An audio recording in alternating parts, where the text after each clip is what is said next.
Espero no, espero, espero no defraudarlos en exceso, pero bueno, si quieres voy de una vez cargando la presentación.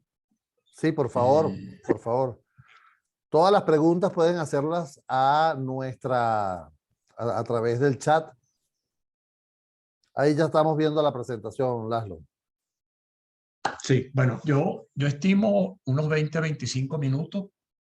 Si me emociona demasiado y hay que recortarlo, tú me avisas, Edgar, porque el tema a mí me fascina. Yo denomino el proyecto de la Venezuela petrolera a la Venezuela del conocimiento. De alguna manera, todo esto nace de... Se me está moviendo a la lámina. Ah, ya se movió. El proyecto nace bueno, de las inquietudes y de lo que uno iba acumulando en el tiempo. Tengo ya un buen número de años, no son 7, 8 años en los cuales investigo y escribo sobre tecnología, y inicialmente uno hablaba de tecnología propiamente, pero en los últimos años uno principalmente habla es de cómo la tecnología se está usando. Y nos estamos dando cuenta que el uso es cada vez mayor y mayor. Y realmente tuve inquietud sobre cuando hay una transformación como la que comenzó a ocurrir ahora, de esta magnitud, ¿qué es lo qué es lo que lo mueve y quiénes son los que se aprovechan de esto? Y básicamente lo que voy a hacer en la presentación es hablar algo de la revolución industrial, que de alguna manera esta que nosotros llamamos la revolución de conocimiento es la cuarta etapa de esa, y de todas las transformaciones tecnológicas del mundo ha sido la de mayor impacto. Es importante recordar que la tecnología realmente es la que ha cambiado la manera en que nosotros vivimos. Y cuando uno dice tecnología, tecnología significa cuando el hombre usó la piedra por primera vez para hacer instrumentos, cuando descubrió el fuego, la rueda, la pólvora, la imprenta, pero de todo, y cada una de ellas hizo impacto y cambió, pero la que por supuesto ha tenido la mayor impacto ha sido la revolución industrial. Y esto yo lo até con el otro tema principal que vengo trabajando hace un número de años, que es la geopolítica venezolana, y saqué ciertas conclusiones de cómo esta revolución de conocimiento y las condiciones geopolíticas nuestras pudieran matrimoniarse en el camino. Por lo tanto, hablo de cuáles son las oportunidades que presentan para Venezuela, y al final ya comienzo a vislumbrar un proyecto piloto para esta idea llevarlas a la práctica. Entonces, los temas son precisamente las revoluciones industriales, muy brevemente.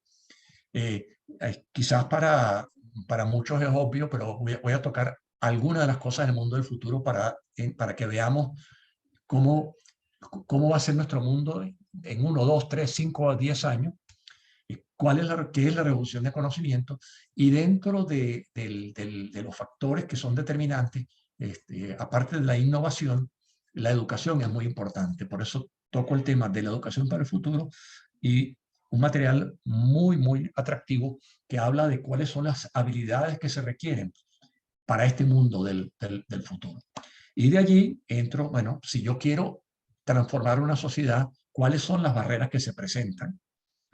Y específicamente, con respecto a Venezuela, ¿qué condiciones tenemos hoy y cuáles serían los requerimientos para que nosotros nos convirtiéramos en uno de los factores en la revolución de conocimiento, y al final los elementos básicos del proyecto piloto? ¿Okay? Entonces comienzo con la revolución industrial.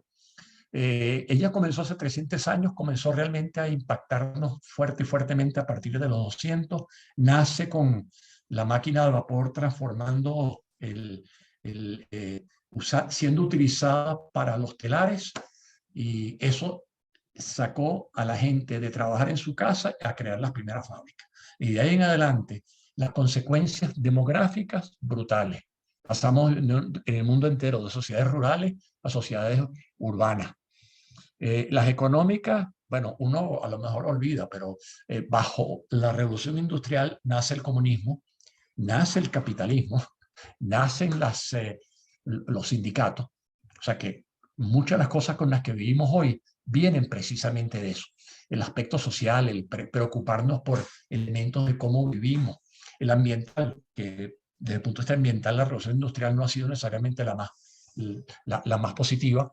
Incluso temas de mercado. En el siglo XIX, cuando los países europeos van a África y crean colonias, lo hacen primordialmente buscando materias primas y buscando mercado.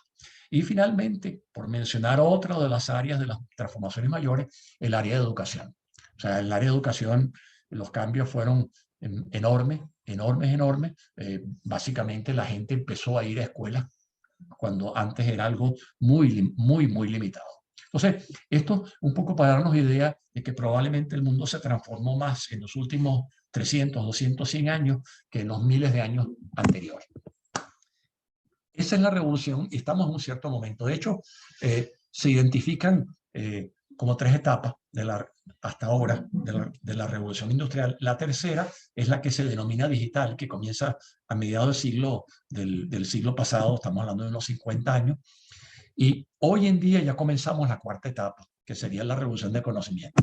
Ahora, para darnos idea del mundo del futuro, lo más probable es que en 5 o 10 años no vamos a ser propietarios de un auto, porque vamos a usar otro tipo de servicio. Eso implica que los garajes van a desaparecer de las casas y de los edificios, que en la mañana cuando nos levantamos, un vehículo electrónico autónomo vendrá a buscarnos, que tendremos un dispositivo que puede que sea un teléfono, pero también puede ser que sea algo que tengamos en la piel. Nos va a indicar cuál es el programa de trabajo del día. Por inteligencia artificial seguramente detectará si dormimos bien o mal, y si dormimos mal, automáticamente en el vehículo va a extender una cama para descansar la media hora hasta que se llega al trabajo. Las compras, las cotidianas, se van a realizar vía inteligencia artificial.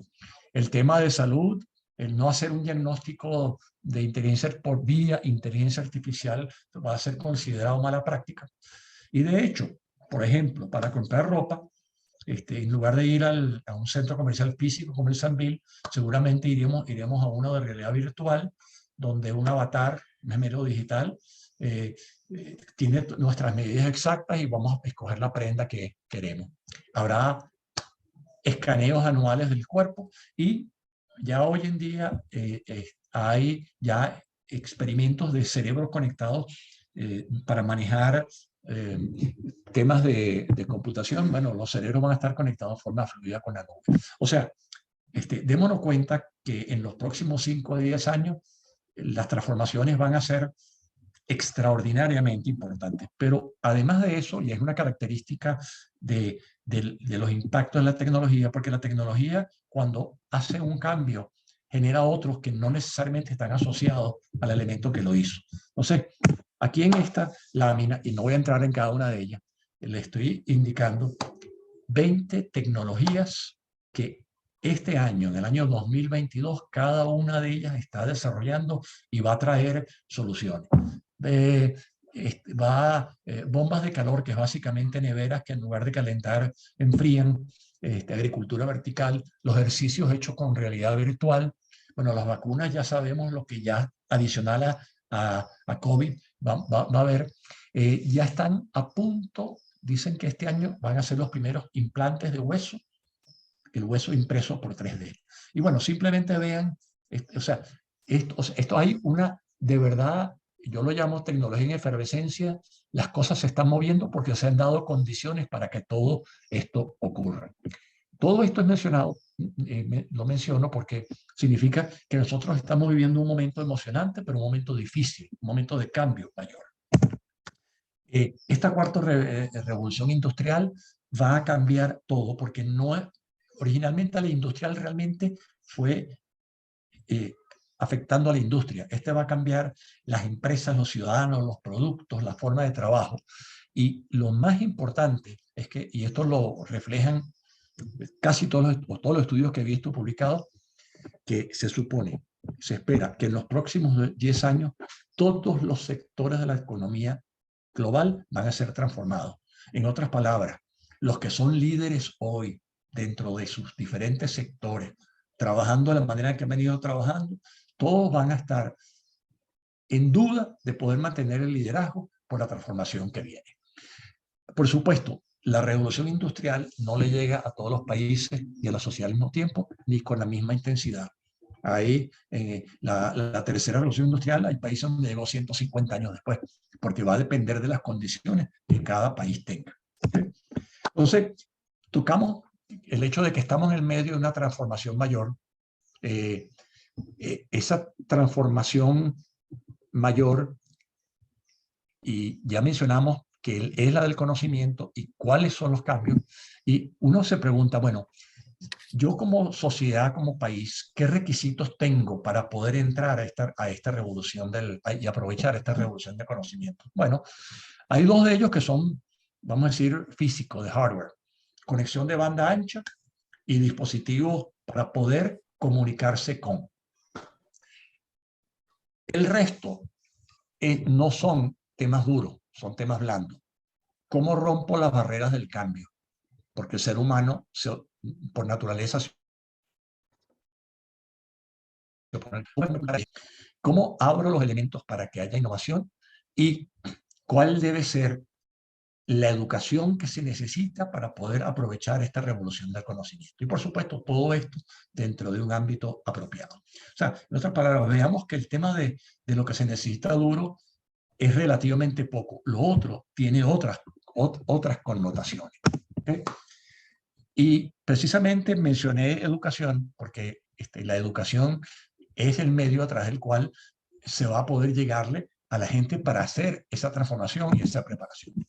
Y aquí conviene mencionar cómo era el mundo 200 años atrás, previo a la revolución industrial. Bueno, la mayor parte de la población era pobre. Los países no tenían gente educada, solo a las personas que tenían riqueza podían pagarse la educación. Casi todos los niños pobres no tenían ninguna educación. De hecho, no tenían recursos para asistir a una escuela porque no había educación gratuita. Además, y a uno se le olvida porque obviamente hemos vivido ya otro mundo, muchos de esos niños pobres, independientemente que no podían estudiar, también debían trabajar. Como consecuencia, muchos de los niños y de los adultos eran analfabetos. Y las personas obviamente no estaban preparadas para trabajar en la fábrica. Las primeras experiencias fueron muy duras. Todo este conjunto limitaba la economía de los países. Menciono todo esto porque estamos tan acostumbrados a que la educación es obligatoria y que todos lo hacemos, y que entendamos que eso es una realidad que la provocó la revolución industrial. Y un poco para ponernos en el contexto de lo que significa a futuro. Ahora bien, la educación tiene la complejidad de que se requieren 2 generaciones para que la educación tenga efecto. ¿Por qué se requieren 2? Bueno, porque yo voy a educar a alguien, pero tengo que educar también al que esté educando. Y implica que habría que educar en las profesiones con las habilidades y las actitudes requeridas, dentro de unas condiciones muy particulares.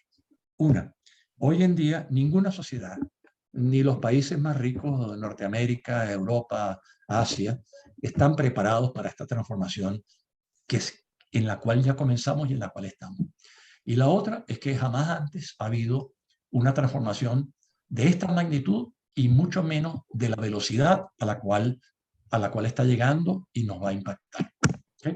Entonces, en el caso de la revolución de conocimiento, viéndolo desde perspectiva de educación, esta lámina colocamos, bueno, normalmente, ¿cuál es la educación formal que se recibe? La estructura es más o menos típica: preescolar, primera, secundaria, técnica, universitaria, pero resulta que los estudios que se han hecho, y son múltiples, es que hay una serie de habilidades y actitudes que se requieren para operar, para trabajar dentro de esta sociedad del conocimiento. Esas tienen que estar adicionadas. Pero eso solamente impactaría al universo de personas que se educan. Resulta que nosotros tenemos que educar también a los adultos. ¿Y dónde están los adultos? Bueno, trabajo independiente, trabajan en el sector público, en empresas privadas, en ONG, emprendedores, esos también requieren esas habilidades y actitudes. Y arriba se coloca, bueno, esto es válido para todos los países. O sea, en este momento no hay ningún país ni ningún lugar del mundo donde esas habilidades y actitudes se estén transmitiendo de la manera que se requiere para el futuro en el cual ya estamos. ¿Okay? Las habilidades han sido estudiadas por organizaciones como el World Economic Forum, como UNICEF, y menciono McKinsey porque voy a profundizar un poco en un estudio de ellos. Y básicamente, las habilidades que se requieren están en 4 categorías. Y si las vemos allí con la denominación que tiene, nos damos cuenta que de las 4, solo una se refiere a habilidades digitales. Las otras 3 tienen que ver con la persona por sí misma y la persona operando en grupo. Entonces, fíjense qué curioso esto. Ahora bien, ¿qué ocurrió? Muchos han identificado cuáles son las habilidades y actitudes y hay un acuerdo al respecto. McKinsey, que es una de las grandes consultoras en el mundo, hizo un trabajo que a mí me parece que es espectacular, con una dedicación de entrevistar a 18.000 personas en 15 países. Bueno, McKinsey hace esto, entendámoslo también, porque se dio cuenta que había un mercado que va a exigir que los ayuden a desarrollar estas habilidades y actitudes.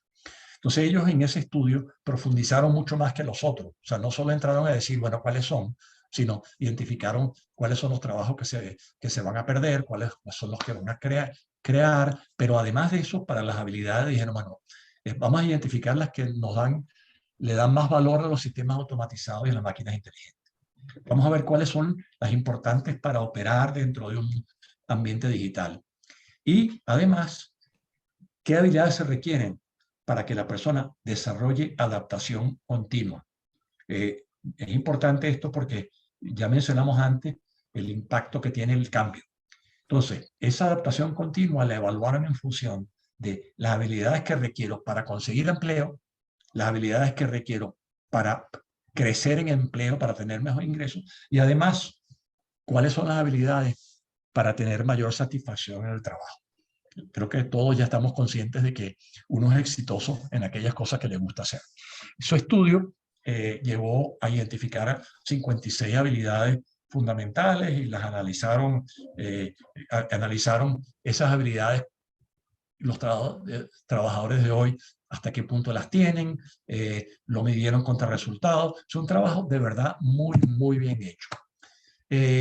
Aquí voy a simplemente mencionar, porque si no creo que tardaríamos mucho, para identificar de qué hablamos en el caso de las actitudes. Por ejemplo, en la categoría cognitiva hay 4 grupos: los referidos a pensamiento crítico, a comunicación, a planificación y forma de trabajo y a flexibilidad mental. Fíjense nada más los títulos: razonamiento lógico, entender sesgos, narración oratoria, desarrollo de planes de trabajo, creatividad e imaginación, adopción de una perspectiva diferente. Fíjense las cosas que se requieren, que se considera que se requieren para ser exitoso en este mundo nuevo. En la interpersonal, y ahí están los 3 grandes grupos, son movilizar sistemas, desarrollar relaciones y la efectividad del trabajo en equipo. De nuevo, elaborar una visión inspiradora, empatía, inspirar confianza, humildad, sociabilidad, motivar diferentes personalidades, coaching, empoderamiento. Yo creo que todos, de alguna manera, hemos escuchado como elementos de esto y estamos conscientes de que tienen importancia, pero ahora lo estamos viendo dentro de un contexto global. El tercer grupo es la categoría de autoliderazgo. ¿Cómo me hago yo mejor a mí mismo? ¿Cómo manejo mejor mi conciencia? ¿Cómo me administro mejor? ¿Cómo desarrollo emprendimiento? Emprendimiento es vital y clave dentro de este mundo del conocimiento. Pero además de eso, ¿cómo soy práctico? ¿Cómo alcanzo objetivos? Bueno, aquí vamos a ver integridad, automotivación, coraje, toma de riesgos en emprendimiento, energía, pasión y optimismo, propiedad y firmeza, lidiar con incertidumbre. Con esto cubrimos 3 categorías. La cuarta es la digital. Y en la digital no estamos diciendo que la gente debe ser expertos programadores. Lo que estamos hablando básicamente es fluidez digital, es ciudadanía, cómo entender el uso y el desarrollo de software y cómo entender sistemas digitales. De hecho, ellos usan la expresión alfabetismo en varios lugares. Lo van a ver digital, en programación, en data, en ciberseguridad. A lo que se refiere es entender de qué se trata, no convertirse en programador ni en experto en seguridad. Pero necesito conocer lo que los muchachos nuestros ya hoy en día lo tienen en forma natural cuando toman un teléfono a los 2 años de edad y lo hacen operar. Bueno, al final nosotros tenemos que entender qué hace este mundo digital. Entonces, este trabajo extraordinario con las 4 categorías identificadas nos dice, oye, hay manera de adquirir conocimientos para prepararnos para ese mundo del conocimiento. Entonces, pensando esto, bueno, veamos cuáles son las barreras estructurales que tiene cualquier sociedad o cualquier país. Y básicamente, primero quisiera mencionar que realmente no es tan fácil predecir qué país va a ser exitoso. Si alguien hubiera dicho hace 40 años que Alemania y Japón iban a ser exitosos, uno diría, oye, pero por supuesto, ellos tienen el ADN. Ellos antes de la Segunda Guerra Mundial fueron exitosos. Pero díganme ustedes, hace 40 años, ¿quién se iba a imaginar dónde estaría hoy en día Corea del Sur, o Singapur, o Israel, o Estonia? O sea, estamos hablando de países, algunos más pequeños, unos más grandes, que sin haber enfrentado a lo que estamos hablando, pero sí dentro de un mundo competitivo, lograron transformarse. Y las barreras para poder llegar a eso son muchas, y aquí simplemente lo que voy a hacer es nada más como enumerarlas, en el sentido de decir, bueno, necesito para poder hacer esto, la posibilidad de que haya libre empresa, Estado de Derecho, crear y fomentar espíritu emprendedor, un liderazgo, una élite empresarial que apunte a futuro, el apoyo gubernamental, que haya capital de riesgo para que se hagan innovaciones, que haya universidades excepcionales, una inmigración o inmigración que pueden ser determinantes en esto, por supuesto la innovación, y por supuesto banda ancha y dispositivos. Pero fíjense ustedes que esa parte de hardware es pequeñita. Y no necesariamente necesitas todo esto, pero esos son elementos que tienen que estar allí. Aquí volvemos a mencionar algo que les comenté antes. Las barreras las tienen todos los países. O sea, no es que yo soy Estados Unidos o yo soy Francia o yo soy Alemania, yo tengo otras dificultades. Los países donde la gente vive bien, la gente tiene un rechazo al cambio con mucha más capacidad, mucho más poder, y ya lo estamos viendo. Todos esos movimientos anti-migración, anti-vacuna, anti-cambio climático tienen que ver con gente tratando de proteger la posición que tienen, que por qué me van a obligar a mí a cambiar. En otras palabras, de alguna manera, esto que está ocurriendo impacta y afecta a todos. Laszlo, Entonces, una pregunta. Laszlo, dime, hay una pregunta en la sala. Ajá. Y me gustaría que la revisáramos un momento, porque está justamente en ese momento que estás hablando. Dice, ¿cómo insertas políticas públicas tecnológicas para recuperar la democracia en una transición política? ¿Cuáles serían las prioritarias? Bueno, te la puso fácil. Es una conchemango. Bueno, a mí me parece que ese es un tema muy complejo porque en las transiciones políticas no ha habido dos iguales en el mundo entero. Entonces, que yo te diga, la receta es tal, no lo es así. Cuando se va a dar la transición política, yo creo que tiene que haber elementos básicos que hay que resolver. La gente tiene que seguir comiendo, tengo que tener ciertos servicios básicos. Y en paralelo a eso, tienes que tomar medidas de impacto de largo plazo. Y dentro de ellas va a estar la de tecnología. En otras palabras, trato de mantener en funcionamiento mi país y en paralelo a eso comienzo ahora a trabajar en lo que verdaderamente me va a transformar. Y de alguna manera lo que yo estoy planteando aquí tiene que ver con eso. Y creo que más adelante alguna de esas cosas que mencioné están asociadas a ello. ¿Ok? Yo aquí además aprovecho, porque me entró a mí la curiosidad. Oye, la revolución industrial, ¿por qué pasó en la Gran Bretaña? ¿Por qué no ocurrió en otro país? ¿Por qué no fue en Alemania, en Italia, en Estados Unidos, en Japón, en China? Bueno, se dieron una serie de condiciones que fueron básicamente las siguientes. Un sistema de libre empresa, un Estado de Derecho, pero además de eso, pensamientos nuevos sobre economía, espíritu emprendedor. En el caso de ellos, altas tasas de alfabetismo comparadas con el resto del mundo. Uno muy importante, un liderazgo con mentalidad comercial y una monarquía que no se metía. Apoyo gubernamental a proyectos comerciales. Un poco volviendo a la pregunta, imagínense, ¿sabe cuál fue el apoyo gubernamental a los proyectos comerciales en Inglaterra? Prestar la marina para proteger los barcos cuando hacían importación o exportación. Ese fue apoyo gubernamental. Y además, lo identifican, que fue muy importante una inmigración valiosa, que en el caso de la Gran Bretaña fue inmigración de holandeses. En esa época no le decían neerlandeses, por eso mantuve la palabra holandeses, de judíos y de hugonotes, que son los protestantes franceses que fueron expulsados del país. Entonces, en Gran Bretaña se dio ese conjunto y eso de alguna manera nos sirve como de referencia para pensar, oye, no lo voy a hacer igual, pero oye, vamos a ver qué cosas son las que sí aplican. Entonces, vamos ahora a Venezuela y voy a revisar primero cuáles son nuestras condiciones hoy. Bueno, punto muy importante, el petróleo no es lo que era para nosotros, ni tampoco lo será en el futuro. En otras palabras, nosotros, aun si se dieran las condiciones en un momento dado para aumentar significativamente la producción, ya la competencia energética de otras fuentes es demasiado grande para que el petróleo tenga la relevancia que tuvo hasta hace recientemente. Una segunda muy importante, asociada con la necesidad de cambio. Nosotros tenemos una prácticamente inexistente.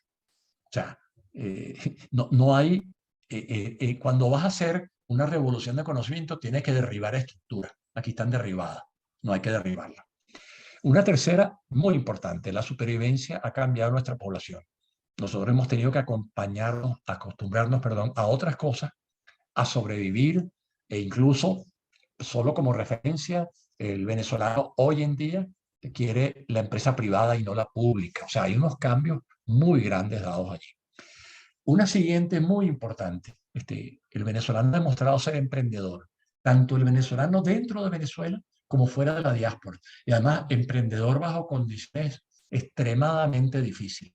A mí me gusta aquí mencionar que nosotros estamos en un grado de pobreza similar a varios países africanos. Esos países africanos no ha habido este emprendimiento. O sea que nosotros traemos un ADN que está allí ya, ¿no? Uno importantísimo. En Venezuela estamos acostumbrados al cambio. En la mañana cuando nos levantamos no vemos si va a haber agua o no, si vamos a usar el bolívar o el dólar, si pasado mañana, hoy había escasez, mañana, pasado mañana o no. O sea que los cambios que trae una revolución de conocimiento, la capacidad de adaptarnos a ellos, bueno, imagínense, nosotros creo que la tenemos de sobra. Y una última, que nosotros tenemos una población distribuida en el globo. O sea, tenemos 20% de la población en 100 o más países.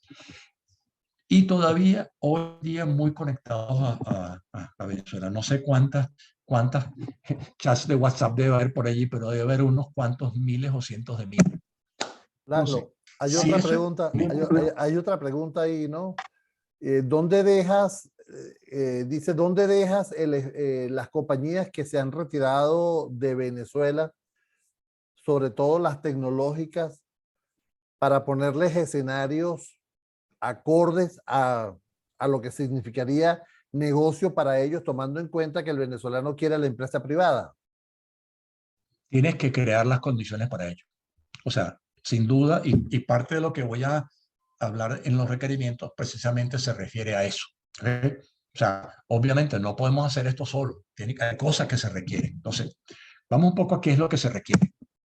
Bueno, lo más importante es tener libertad. Libertad para cambiar, libertad para crear, libertad para innovar. O sea, debo poder hacer estas cosas. Debe haber un ambiente para hacer ello.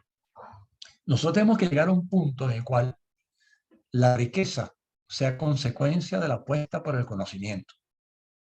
Esto es en forma muy general y por supuesto esto tiene unas connotaciones políticas y todo lo demás, pero tú necesitas libertad, no hay otra forma. Ya lo ha probado el éxito de la revolución industrial en los países donde ha tenido más éxito, es donde estas condiciones se han dado. Entro después en educación. Nosotros deberíamos crear un programa educativo de habilidades como algo parecido a como el que mostré de McKinsey, que esté tropicalizado y que además sea certificado para que la gente tenga también algo que los apoye. Yo usaría para esto recursos locales y recursos de la diáspora. O sea, la formación, tanto quienes dan la formación como quienes la reciben. Aprovechando el mundo remoto como el que estamos hoy en día, ese programa educativo pudiera tener un porcentaje importante que se haga en forma remota. Yo debo orientar ese programa de educativo, porque el trabajo de McKinsey está enfocado más hacia empresas nada más, pero yo debo enfocarlo al mundo empresarial, al académico y al de investigación. Y debo tratar de abarcar el máximo de personas. Necesitamos en el país 2 o 3 universidades élites, de verdad de primera. Esas universidades tienen que estar conectadas con empresas, con emprendedores y con capital de riesgo. Y esta educación debería venir como oferta privada y oferta pública. Estamos hablando de algo masivo. O sea, aprovechar lo que ya se identificó. Oye, se necesitan estas habilidades, se sabe cuáles son. Bueno, vamos a soltar esas habilidades. Esas habilidades tenemos que acompañarlas de otras cosas. Entonces, Fíjate, Laszlo, dime. interesante lo que nos comentan aquí por el chat. Dice, Ujú. en el caso local, ya que estás hablando de los escenarios locales, del escenario local, ¿cómo ves nuestra madurez digital? Dado que la crisis ha creado muchos habilitadores tecnológicos como formas de pago, soluciones de delivery, ventas online, etcétera. Pero seguimos teniendo muchos problemas estructurales.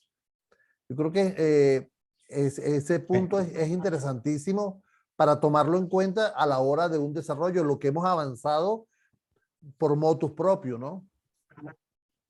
Bueno, es que precisamente, bueno, de nuevo un poco como con la pregunta anterior, hay que hacer un trabajo de crear condiciones para ello. Pero fíjate si yo hago la comparación a cómo arrancó la revolución industrial, este, tú tratas de crear condiciones para que la gente misma empuje las cosas a nivel personal, a nivel de grupo y por supuesto desde arriba.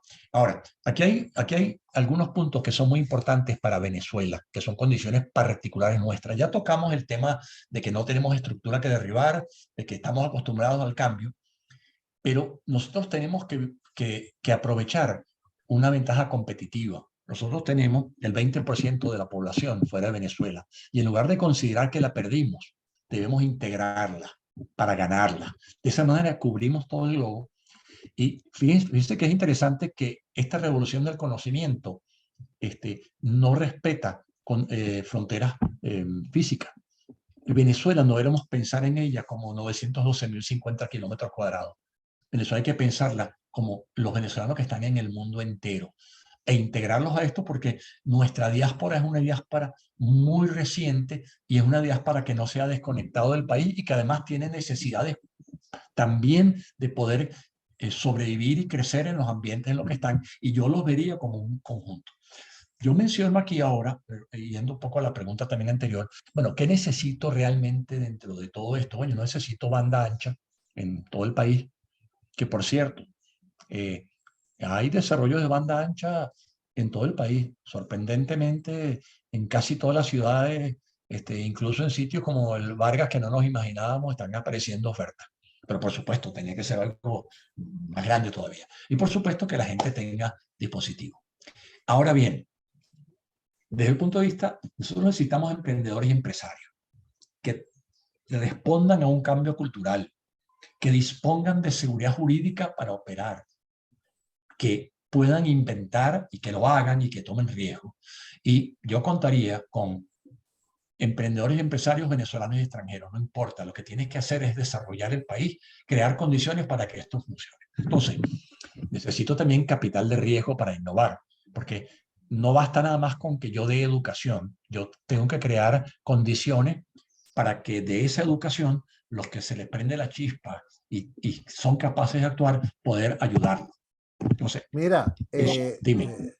aquí hay una pregunta, dice, ¿cómo se integran las ONG en este Eh, proyecto educativo para la formación de ciudadanos? Te lo escribe Gorka Carnevali, miembro del Foro Antillano. sí, y amigo mío, le respondo ahora con el proyecto, ¿ok? Ok, dale pues. Ok, ok. Bueno, básicamente lo que yo pienso es que para que Venezuela aproveche esto, nosotros tenemos que hacer una especie de mini plan Marshall, el plan bajo el cual Europa se recuperó de la Segunda Guerra Mundial. Digo mini porque lo que se requiere desde el punto de vista de inversión es minúsculo comparado con lo que se hizo en otros lados. Y tenemos que generar una sociedad donde el conocimiento lo persigan y lo busquen todos, donde el origen del éxito sea el trabajo. Y un país donde haya más orgullo por Arnoldo Gabaldón, Jacinto Combit o Andrés Bello que por una Miss o un pelotero, independientemente que me gusta mucho el béisbol. Y es un país donde tenemos que tener héroes civiles, héroes académicos, héroes empresariales y también militares, pero no solamente militares.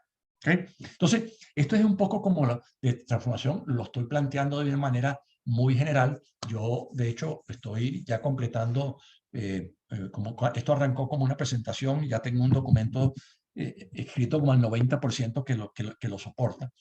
Pero, perdón, me faltaba un punto más. Como estamos soñando de la Venezuela del conocimiento, oye, los sueños no se paran. Si uno comienza, ¿por qué no podemos a futuro pensar en que ese país del conocimiento puede ser el país emprendedor, como lo es considerado Israel hoy?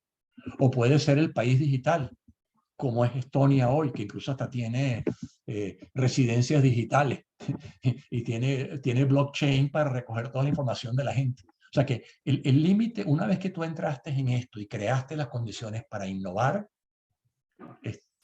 el límite te lo vas a establecer tú mismo y tu propia gente. Ahora, ¿qué ocurre? Y esto va un poco a las 3, 4 preguntas que tú transmitiste, Edgar. Bueno, esto implica un cambio de modelo económico y probablemente también político. ¿Cuándo va a ocurrir eso en Venezuela? Eso no lo sabe nadie ni cómo va a ocurrir. Pero en el camino, una de las cosas que nosotros podemos hacer es un proyecto. Vamos a hacer un proyecto piloto para probar si esto es válido o no. O sea, yo he presentado estas ideas ya en diferentes foros, comenzando por la Academia Nacional de Ingeniería y Hábitat, y el recibimiento ha sido muy positivo en todos los casos.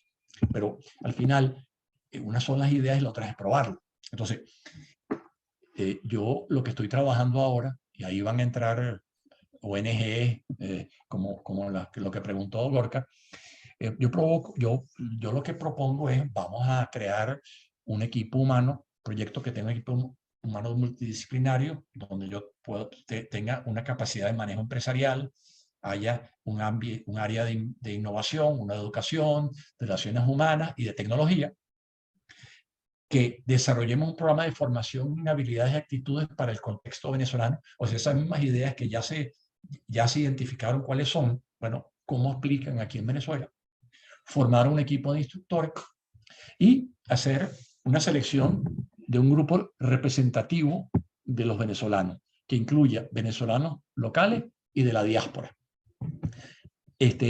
Incluir empresas, y bueno, lo voy a tener que corregir la lámina porque Gorka tiene razón, y ONG, porque de hecho lo estoy haciendo también, para afiliarlas al proyecto y contribuyan con la posibilidad de desarrollo de innovaciones. De hecho, tengo esta semana reunión con una de las ONG más importantes del área de educación de jóvenes de los barrios que están muy interesados en esto.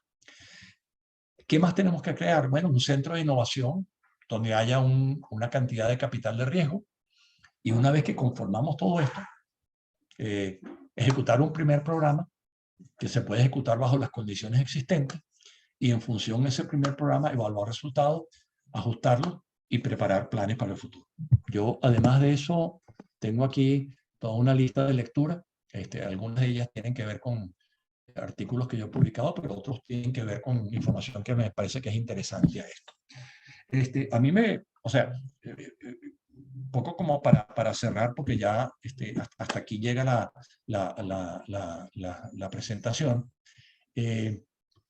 Yo, tal como ustedes lo han visto, por un lado, hablo de un proyecto país y ese es mi sueño, pero por otro lado digo, bueno, está bien, ese es el proyecto país y tengo que crear condiciones y yo quisiera que llegáramos a eso en Venezuela porque siento que hay madera de donde aprovechar en Venezuela.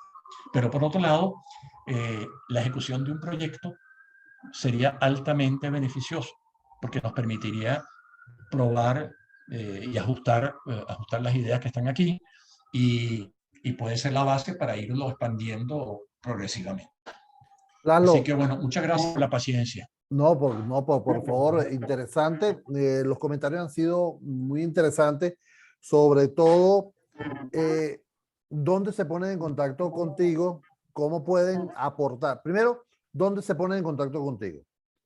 Segundo, ¿dónde pueden aportar ideas y soluciones y mano de obra? Cuando digo mano de obra, creo entender lo que me dicen es el apoyo.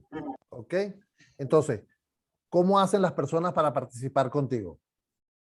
Ok, bueno, vamos a hacer lo siguiente. Me está saludando Luis Marval y, y está de acuerdo conmigo y eso para mí es importante porque es un tipo muy inteligente. Mira, Además, Luis es amigo mío. No, yo me imagino. Bueno, pero déjame decirte que hay unos cuantos, yo veo nombres aquí de gente que no conozco, así que no son puros conocidos nada más. Mira, yo diría lo siguiente, yo creo que lo mejor sería que yo les diera mi correo electrónico, que yo voy a armar después un grupo de WhatsApp y desde ese grupo vamos a ir haciendo el seguimiento de cómo conformamos el proyecto. Yo a ti te lo mencioné antes de la reunión de hoy, que de hecho tengo 3 presentaciones de este proyecto mañana, pasado mañana y el viernes. Una es con un grupo de directores de colegio importantes de la capital, tanto privado como público. La otra es con una de las ONG y el día viernes es con un grupo político. El grupo político es importante porque esto también hay que pensarlo a largo plazo, en forma de país. Lo otro es No, yo creo que la armar el proyecto. participación, Laszlo, creo que la participación de todo aquel que tenga un interés por mejorar Así es. el conocimiento, independientemente de su posición, creo que vamos a orientarlo hacia un camino correcto.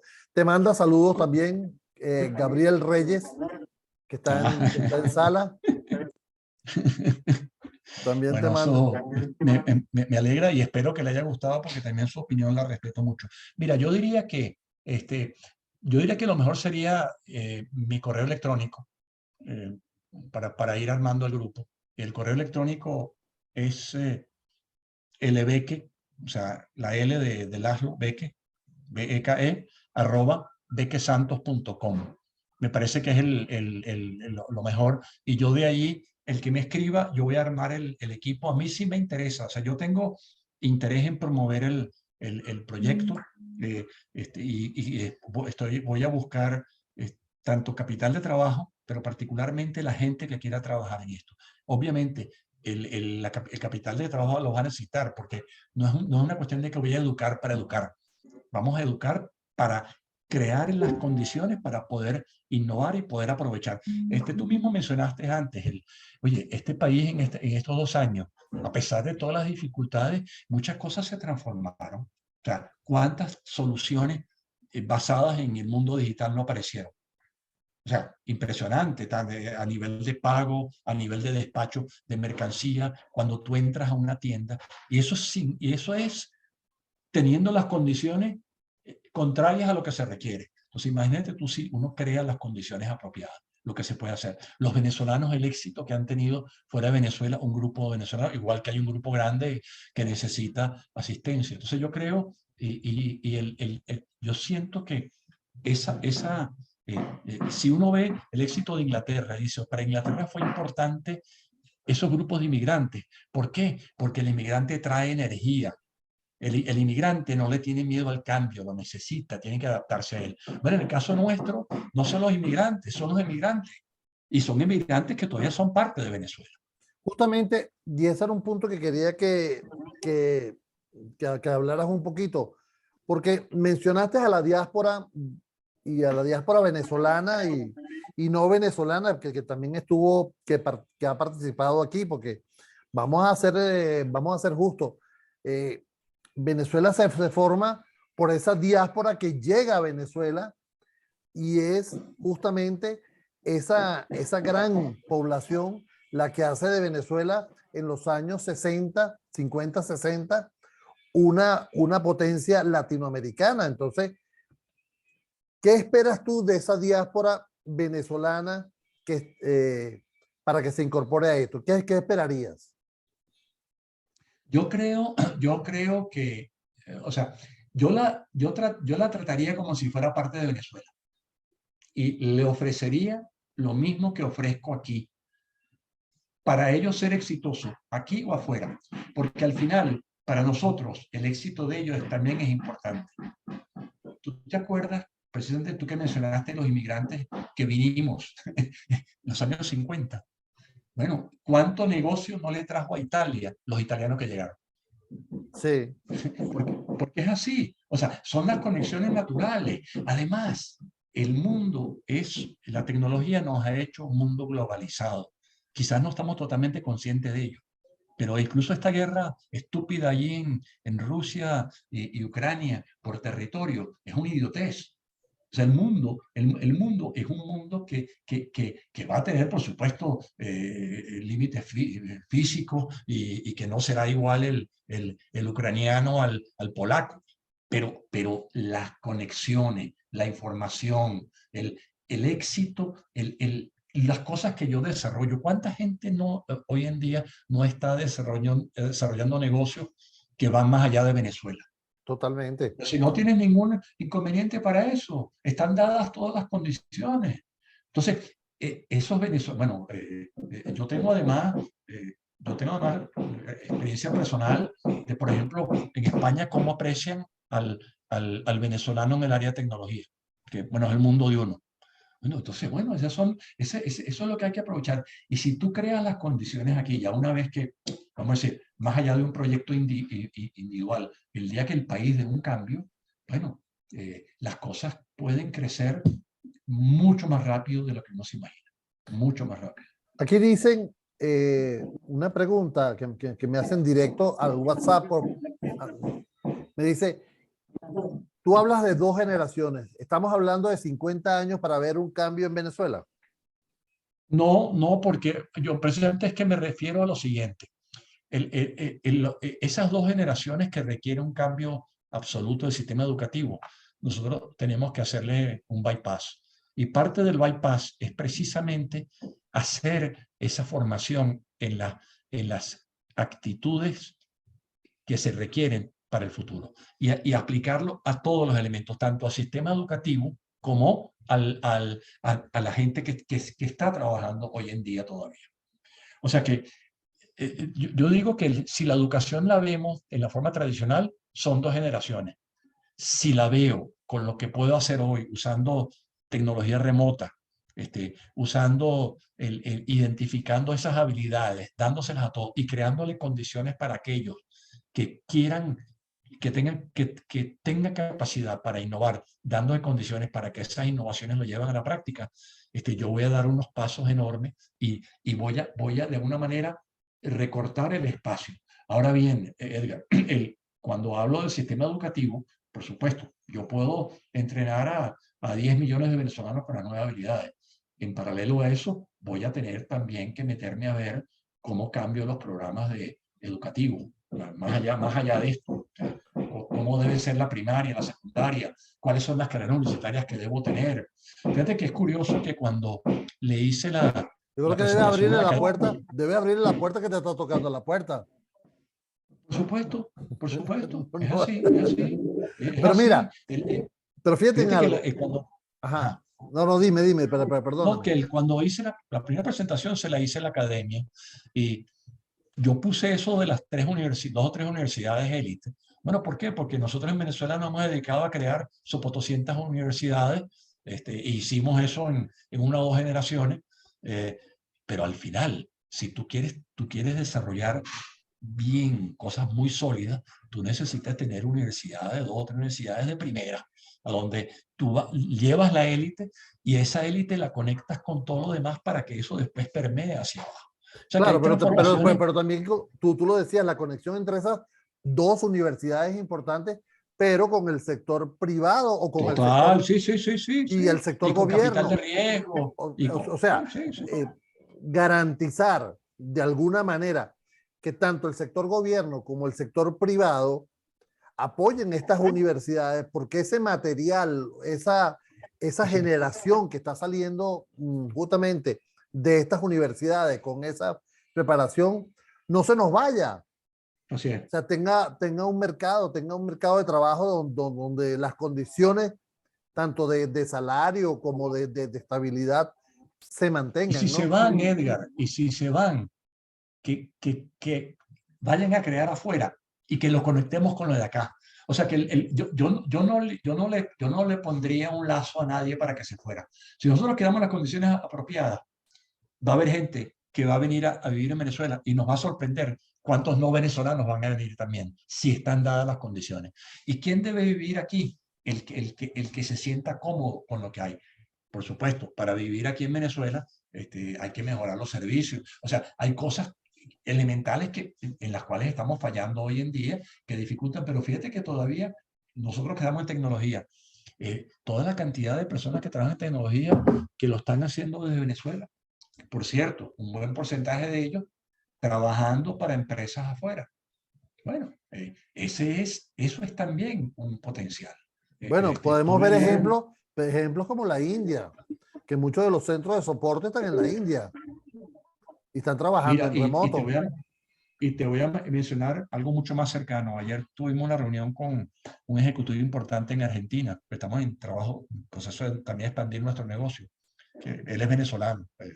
Este, bueno, está la cantidad de empresas que están creando sus centros de información compartida en Argentina es impresionante. Él está trabajando en la conformación de un grupo de 2.000 personas desde Argentina para darle soporte a una de las grandes consultoras del mundo, soporte a la consultora en Estados Unidos. O sea, Argentina. tú lo que planteas es que esa diáspora que está ahorita fuera de Venezuela, que es un material humano importantísimo, súper preparado, nosotros lo contactemos desde aquí Así es. y se Y, le de, incorporen. y lo incluyamos en todos los programas que vamos a hacer. Que consideremos que en Venezuela, ellos siguen siendo venezolanos y ellos deben disfrutar y de ellos vendrá también un aporte. Y estoy seguro que habrá aportes también de allí. Además, ellos han adquirido experiencias que no tenemos aquí nosotros. O sea, Definitivamente. lo que uno aprende cuando se va a un ambiente diferente.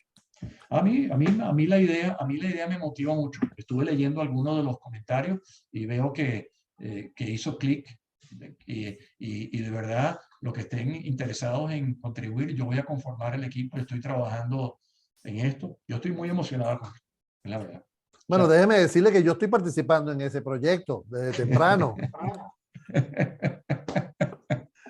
Ah, yo soy ahí parte, estoy metido. Laszlo, yo quiero agradecer tu tiempo. Yo respeto mucho el tiempo de las personas y tal como le dije a todos, es una hora a la cual nosotros nos dedicamos a conversar de esto. Aquellas personas que quieran esta presentación pueden obtenerla, Laszlo. por supuesto, sí. Yo te la voy a hacer llegar a ti, Edgar. Y te voy a agradecer también, sí, como la gente quizás se puede contactar contigo más fácil, que ese correo mío, tú también se lo dejas a ellos. Esta Ya lo puse, presentación, ya lo puse en el chat. ok, perfecto. Está en- Y lo voy a poner en la presentación también. ¿Ok? Lo vuelvo a poner, puedes compartir. lo vuelvo a poner para que todos lo tengan en el chat. Magnífico, magnífico. Mira, de verdad, muy agradecido por la oportunidad. Además, emocionado por las reacciones que veo de la gente que asistió, porque siento que hay un potencial en Venezuela extraordinario. Estas condiciones que tiene Venezuela no las tiene nadie. Esa diáspora no la tiene nadie más. O sea, la desgracia nuestra la podemos convertir en una gran oportunidad. Definitivamente. Yo quiero agradecer a todas las personas que se han conectado con nosotros. De verdad, a todos sus comentarios. Gracias, Ricardo. Sí, te voy a hacer llegar la presentación a través del correo que les hice llegar la invitación. Por ahí les voy a hacer llegar toda esta presentación. Les digo también que esta presentación va a quedar disponible para YouTube en el canal de IT News Lat, IT News Lat. Ahí lo pueden encontrar en YouTube. Vamos a montar esta presentación completa si la quieren volver a ver. Y por supuesto, quedo a sus órdenes y dentro de los próximos 15 días vamos a estar con un nuevo tema. Acepto sugerencias. Y a ti, Laszlo, hermano, de verdad, muchas gracias por tu disponibilidad, por tu amabilidad y siempre tu amistad incondicional. Muchas gracias, Diego. Por cierto, esto es tan multicultural que me acaban de enviar un mensaje en húngaro. No, yo el Odash en el chat. De verdad. Sí. ¿Qué dice? ¿Qué te mandaron? Muy buena presentación. No es ninguna grosería, así que tranquilo. Bueno, yo te iba a decir, bueno, no, yo también hablo húngaro. Déjame decirte, yo tengo un posgrado en húngaro. Lo que pasa es que yo hablo y no me entienden. Tú lo haces con acento maracucho. Yo lo hago con acento maracucho. Bueno, Lalo, muchísimas gracias, hermano, por tu tiempo. A todos, muchísimas gracias. Por supuesto, quiero agradecer a los amigos de AppSite por el soporte que nos dan en estas presentaciones que estamos haciendo. También el ancho de banda que hemos manejado aquí es cortesía de Galanet. Y por supuesto, todo lo que tenemos que ver con seguridad de nuestros datos nos lo dan los amigos de Logintel, que son representantes en Venezuela de la compañía de SET. A todos, muchísimas gracias y espero verlos justamente dentro de 15 días para hablar de otro tema sumamente interesante. Gracias a todos y nos estamos hablando. Gracias.